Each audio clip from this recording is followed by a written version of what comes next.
तो ये इस मुल्क के अंदर हालात पैदा होते जा रहे हैं, वो यकीनन आने वाले मुस्तकबिल के लिए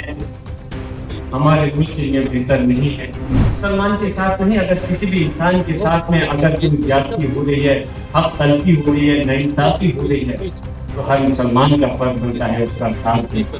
उनको कोर्ट का इंतजार नहीं किया जाता, बल्कि सरकार बुलडोजर चला करके उनके घर को और कारोबार को तहस नहस कर देती है। जिन्होंने इस समाज के अंदर इतना जहर घोल दिया है, उस चीज को दूर करने के लिए हमें और आपको एक साथ खड़ा होना होगा।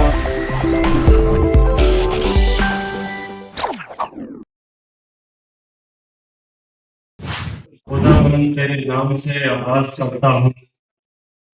तेरा बंदा हूँ, तेरी रहमत नामत करता हूँ। फकत तेरी मोहब्बत के सहारे ही मेरे मौला, मुझे उड़ना नहीं आता, फिर भी परवाज करता हूँ।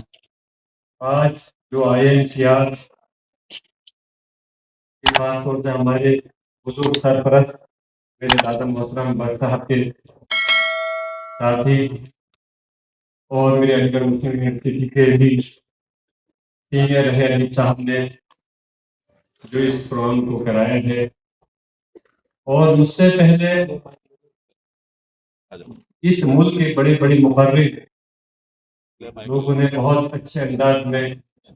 जो हालात हैं अभी मुल्क के अंदर उनको भी रखा, और आने वाले वक्त के अंदर क्या करना चाहिए उस पर भी रोशनी डाली। तो इंशाल्लाह चंद अल्फाज में मैं अपनी बात को आपके सामने रखने की कोशिश करूंगा। हमारे 5 मिनट बाद यहाँ पर सरपरस्त मौलाना सज्जाद नुमानी साहब भी तशरीफ रखते हैं, जो इस मुल्क की एक बड़ी शख्सियत है। अभी आपके सामने बात कर रहे हमारे बड़े भाई और इमरान प्रतापगढ़ी साहब, जिन्होंने बहुत अच्छी तरह से रोशनी डाली।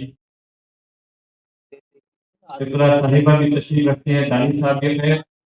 मैं यही कहूंगा कि जो अभी इलेक्शन इस लोकसभा के इस मुल्क के अंदर हुए हैं, और सिर्फ मुसलमानों ने ही नहीं बल्कि सब लोगों की ख्वाहिश हालात को देखते हुए यही थी, तो जो इस मुल्क के अंदर हालात पैदा होते जा रहे हैं, वो यकीनन आने वाले मुस्तकबिल के लिए हमारे मुल्क के लिए बेहतर नहीं है। जहां हम बात करें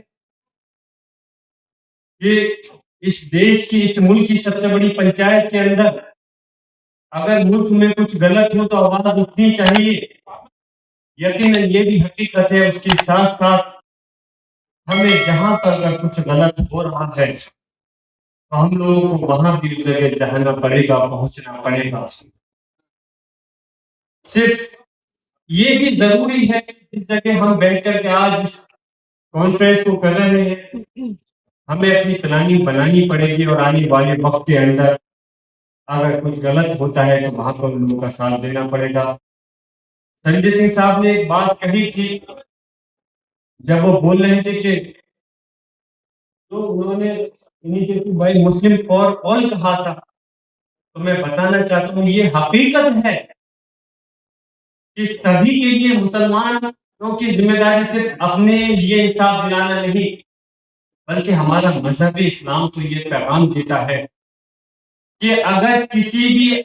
इंसान के साथ, मुसलमान के साथ नहीं, अगर किसी भी इंसान के साथ में अगर कोई ज्यादती हो रही है, हक तलफी हो रही है, नाइंसाफी हो रही है, तो हर मुसलमान का फर्ज बनता है उसका साथ दे। हमारे अगर पड़ोस के अंदर कोई किसी भी मजहब से ताल्लुक रखने वाला अगर भूखा सो रहा है, तो ये जिम्मेदारी हमारी बनती है कि वो हम उसको भर पेट खाना दें। आज हमें हैरानी है, ताज्जुब है कि इस मुल्क के प्रदेश और देश के अंदर एक नई परंपरा शुरू कर दी गई कि बुलडोजर चला करके उनको कोर्ट का इंतजार नहीं किया जाता, बल्कि सरकार बुलडोजर चला करके उनके घर को और कारोबार को तहस नहस कर देती है। और जिस तरह से मॉब लिंचिंग हो रही है, माननीय अखिलेश यादव जी ने अभी अलीगढ़ के अंदर जो मॉब लिंचिंग हुई, हमारा एक गरीब इंसान, हमारे मजहब से ताल्लुक रखने वाला, वो रोटी बना करके आ रहा था, उस डेलीगेशन के अंदर मैं भी शामिल था, मैं भी वहाँ पहुँचा। वहाँ पर उनके साथ चंद लोगों ने एक मार-मार करके उनको हत्या कर दी गई। कौन ज़िम्मेदार है इसके? यकीनन जो ज़िम्मेदार है, जिन्होंने इस समाज के अंदर इतना ज़हर घोल दिया है, उस चीज़ को दूर करने के लिए हमें और आपको एक साथ खड़ा होना होगा। और जिस तरह से इमरान प्रताप अली साहब ने, मेरे बड़े भाई ने अभी फरमाया कि हमें और लोगों के को भी अपने साथ में खड़ा करना पड़ेगा। हम अगर उनके काम आएँगे तो हमें उम्मीद है कि वो भी हमारे काम आएँगे। मेरे दादा मोहतरम शफीकुर रहमान भट्ट साहब, जो पूरे मुल्क के अंदर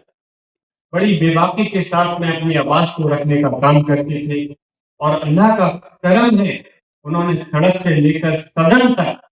बड़ी बेबाकी और बगैर बिना किसी खौफ के जिस मजबूती के साथ आवाज़ को रखा, मेरी भी इंशाअल्लाह ताला अभी मैं नया पार्लियामेंट के अंदर पहुँचा हूँ, मेरी कोशिश रहेगी कि मैं उनके नक्शे कदम पर चल कर के उनकी इस विरासत को आगे बढ़ाते हुए अपनी कौम के लिए, अपने लोगों के लिए, अपने समाज के लिए, अपने मुल्क के लिए मेरी तरफ से जहाँ भी कोई ज़रूरत पड़ेगी, मैं इंशाअल्लाह आपके साथ कदम से कदम मिला कर के चलूँगा और हर तुम्हारी ज़िंदगी में आपके साथ खड़ा रहूँगा। मैं